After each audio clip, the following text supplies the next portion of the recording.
We're learning much more tonight about the 7 people who lost their lives in the parade shooting here and hearing the harrowing stories of survival, bravery, and loss as the horror unfolded. They call it a suburb, but Highland Park really feels like a small town, now shaken to its core when those gunshots rang out. When did you first realize something was wrong? Well, the first thing that happened were there were sounds of firecrackers, and it caught our attention. And then the next thing we know, there were bullets coming at us. I met Susie and Dean Zelensky. It became very chaotic, pandemonium. My husband and our friend took off towards the back of the courtyard. At that point, you became separated. Yes. Yeah, I didn't know we were separated, but yeah. Susie scrambled under a bench.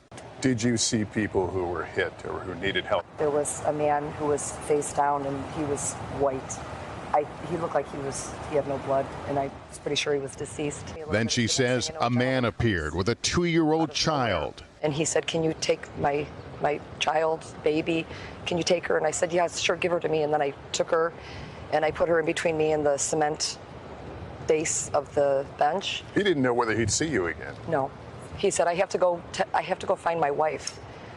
So he disappeared. He then returned, saying his wife had been shot and needed to go to the hospital. We exchanged phone numbers, and he said, "Would you mind please taking her home with you?" Which is what we did.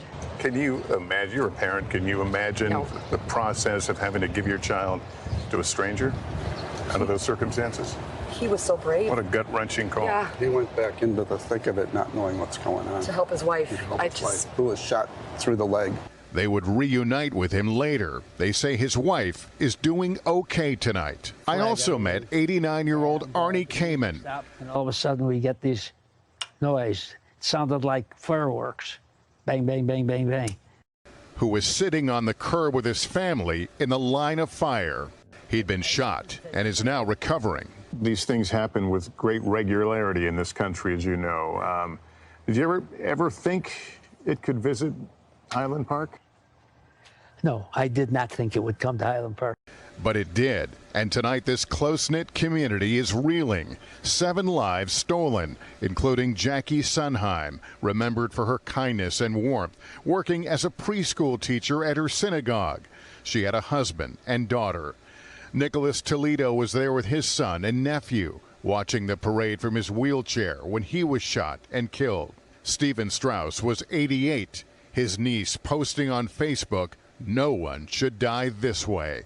And tonight, I met the family of Katie Goldstein. I have been talking to people on the phone today, and I can't believe how many best friends Katie has. How many people have said she was my best friend? Her husband, Craig, and their daughter, Cassie, heartbroken and overwhelmed with grief. Cassie was at the parade, standing right next to her mom. I looked up and I saw the shooter shooting down at the kids. And I told her that it was a shooter and that she had to run. So I started running with her, and we were next to each other. And he shot her in the chest, and she fell down, and I knew she was dead. So I just told her that I loved her, but I couldn't stop because he was still shooting everyone next to me.